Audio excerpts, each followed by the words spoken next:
Welcome to Local Edition. I'm Brad Pomerantz. Thanks for joining us. We appreciate it. We are joined by Adam Hill. He is the chair of the Board of Supervisors in San Luis Obispo County. Sir, I want to thank you for joining us. I want to talk to you about green energy, green jobs. As you probably know, California is #1 in green jobs. Right. And at least we're #1 in something when it comes to jobs and not unemployment.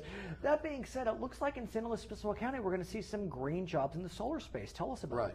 Well, the Board of Supervisors approved this year 2 large-scale utility solar farms, essentially, in the Carrizo Plains, which is on the eastern part going towards Kern County. Sure.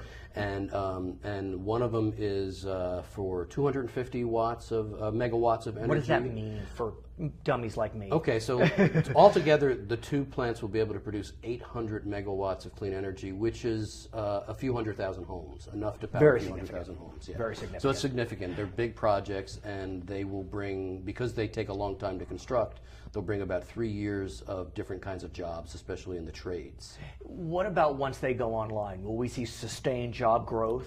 Not in the same way. They're actually, because they're really they're passive for the most part. You know, one of them actually the has sun to is be, passive, right. So the real job aspect of it is in the construction phase. But at this point, you will not find a contractor of any kind in our county that's not happy to get a chance to try to get one of these jobs. How important is the Carrizo Plain Development Project, both of them I should say, to the whole overall plan for energy in this county?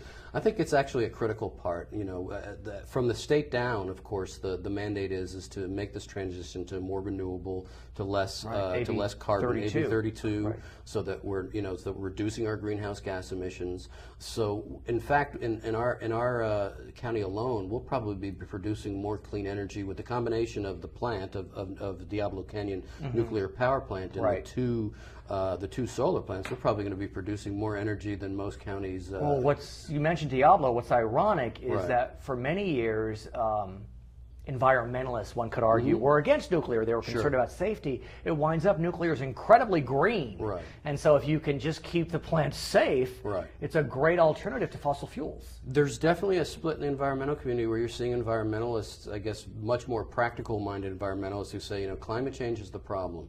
And so, with new generation nukes, and if we can keep them safe and we can figure out ways to deal with the waste, then that's going to be more important. Let me ask you, I wasn't planning on asking you this, but let me ask you about climate change. Okay. As you know, or may have heard recently, Rick Perry, the governor of Texas, at a Republican debate, he basically said that he didn't buy climate change being caused by human beings. What do you make of that statement? I think it's sad, actually, and I think it's dangerous. I think it's sad that science has become so politicized in this way. The scientific consensus on climate change is overwhelming. There isn't an alternative view that is at all supported in the scientific community the way the information on climate change is supported. It's so important to the future of our planet that to politicize it in this way, especially folks who are who are very closely connected to the petroleum industry, like Rick Perry and so forth, it's very obvious what the agenda is. So, what do elected officials do who believe that climate change is caused by human beings when you have folks like Mr. Perry who could be president one day? Right. I mean, look, Sam Blakeslee, a Republican, believes in it. Sure. Kacho Chichian, a Republican, believes in it. I mean, what do we do here? We need to continue to educate people, but let them choose the reason they want to support initiatives to address climate change, whether it's jobs, whether it's energy independence so that we don't have to rely on countries we don't like, so we don't have to get into wars over oil. I don't, choose your poison. To me, it doesn't even have to be environmental reasons. You can even say, I'm not sure, but the main reason why I want to go to renewables is because I want to get away from foreign oil. Got it. His name is Adam Hill. He is a member of the Board of Supervisors in San Luis Obispo County. I'm Brad Pomerantz. Back to HLN.